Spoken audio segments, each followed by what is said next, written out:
ദുബായിലാണ് ഒരു 200 പേർക്കുള്ള മുളക് പൈനാപ്പിള് മുന്തിരി അച്ചാർ എങ്ങനെ ഉണ്ടാക്കാൻ നോക്കട്ടാ. സിമ്പിളായിട്ട് അടുപ്പത്ത് ഉരുളി വെച്ചിട്ടാ. ഉരുളിയിലേക്ക് വെളിച്ചെണ്ണ വയ്ക്കുക. വെളിച്ചെണ്ണ ചൂടായി വന്നാൽ നമ്മൾ കടുക് ഉലുവ ഇട്ടാ. മുന്തിരി അല്ല കഴുകി വൃത്തിയാക്കിന്. മുന്തിരി മുളക് പൈനാപ്പിൾ ഇട്ടാ. കടുക് ഇടട്ടാ. ഉലുവ ഇടട്ടാ. ഉലുവ ഇട്ടതിന് ശേഷം നല്ല കരിയേപ്പിൻ്റെ ഇല ഫസ്റ്റ് പൈനാപ്പിൾ ഇടട്ടാ. പൈനാപ്പിൾ വാടിക്കഴിഞ്ഞാൽ മുളക് ഇടട്ടാ. മുളക് പൊട്ടുണ്ട്. പൊട്ടണേ മുളക് പൊട്ട്. മുന്തിരി ഇട്ട് കൊടുക്കട്ടാ. മുന്തിരി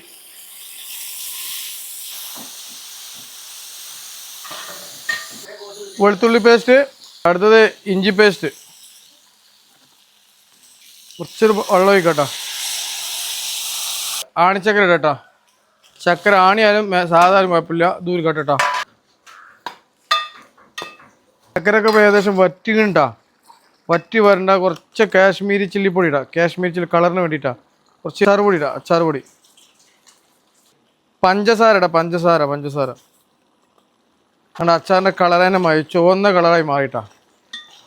അച്ചാർ ഏകദേശം ഇവിടെ റെഡിയാണ് കഴിഞ്ഞാൽ നമ്മൾ പീഞ്ഞ പുളി വെള്ളത്തിലിട്ട് വെച്ച പുളിൻ്റെ വെള്ളമാണ് ചേർത്ത് കൊടുക്കട്ടാ. ഒന്ന് കട്ടിയാണ് കൂടും, തിക്കാണ് കൂടും. കുറച്ച് സുർക്ക എസൻസ് ഒഴിക്കട്ടാ. കുറച്ച് മതിട്ടാ. നല്ലാണ്ട് ഒഴിച്ചാണ്ടല്ലോ അച്ചാർ നല്ല കട്ടി തിക്കായി വരും. ഇതിപ്പോൾ നല്ല തിക്കായി വരും. ഇതാ വേണ്ടാ അച്ചാറിൻ്റെ കട്ടിയിട്ടാ. അച്ചാറിൻ്റെ തിക്കായി 2 മണിക്കൂർ കഴിഞ്ഞപ്പോൾ അച്ചാറിൻ്റെ തിക്ക് നോക്കളെ. ഇതാ.